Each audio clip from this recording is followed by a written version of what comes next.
बिहार के मोकामा में चुनावी माहौल के बीच दुलार चंद यादव की हत्या ने पूरे सूबे की सियासत में भूचाल ला दिया है।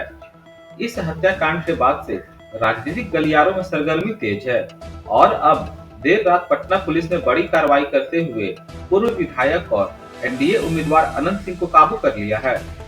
कहते हैं गिरफ्तारी की तैयारी सुबह से ही हो चुकी थी, लेकिन देर रात पटना डीएम के एक सख्त एक्शन ने पूरे खेल को पलट दिया। पटना पुलिस की टीम ने कड़ी घेराबंदी के बीच अनंत सिंह को कारगिल मार्केट से गिरफ्तार किया, जबकि इसके पहले उनके सरेंडर की खबरें तेजी से फैल रही थी। डीएम ने पुष्टि की है कि मोकामा हत्याकांड में अब तक करीब 80 लोगों की गिरफ्तारी हो चुकी है। पूरे इलाके में पुलिस की हलचल जारी है और मोकामा का माहौल जो कभी गर्मी से जल रहा था, अब पुलिस एक्शन से ठंडा पड़ता नजर आ रहा है। लेकिन सवाल बड़ा है, क्या ये गिरफ्तारी सच में न्याय की दिशा में कदम है या फिर चुनावी रणभूमि में चल रहा कोई नया पॉलिटिकल गेम?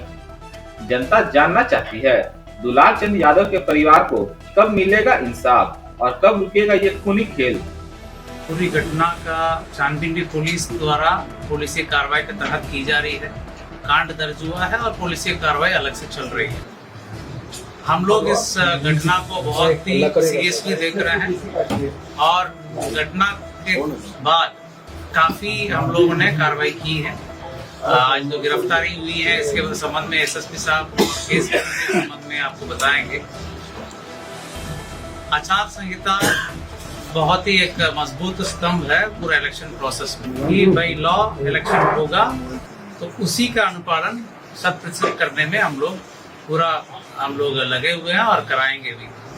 कोई भी असामाजिक तत्व किसी भी प्रकार की प्रयास किया करेगा कानून तोड़ने का, आचार संहिता तोड़ने का या किसी भी प्रकार की इन्फ्लुएंस करने का कोशिश करेगा तो उनके विरुद्ध कठोरतम कार्रवाई की जाएगी। हम लोग 100% आर्म्स डिपोजिशन करने के लिए आदेश दिए हैं और लगातार जल्द से जल्द जितने भी लीगल आर्म्स हैं वो भी डिपॉजिट हो जाएंगे।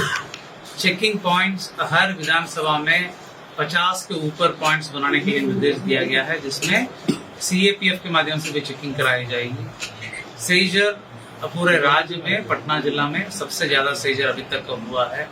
लगातार सीएपीएफ सक्रिय है और पर्याप्त मात्रा में सीएपीएफ की बल उपलब्ध है।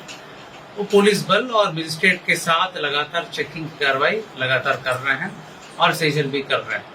आचार संहिता के संबंध में सभी पदाधिकारियों को पुनः निर्देश दिया गया कि किसी भी प्रकार के अगर उल्लंघन होगा उनके विरुद्ध कठोरतम कार्रवाई किया जाना है। जहां तक इलीगल आर्म्स की बात है उस पर और तेजी लाई गई।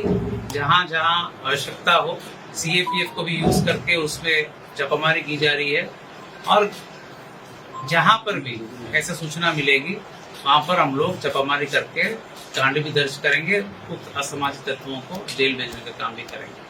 कहने का मतलब इलेक्शन कमीशन द्वारा दिए गए निर्देश पूरे लॉ और कानून को फॉलो करके इलेक्शन की प्रोसेस संपन्न होगा, वो बिल्कुल होगा, उसको पालन कराया जाएगा।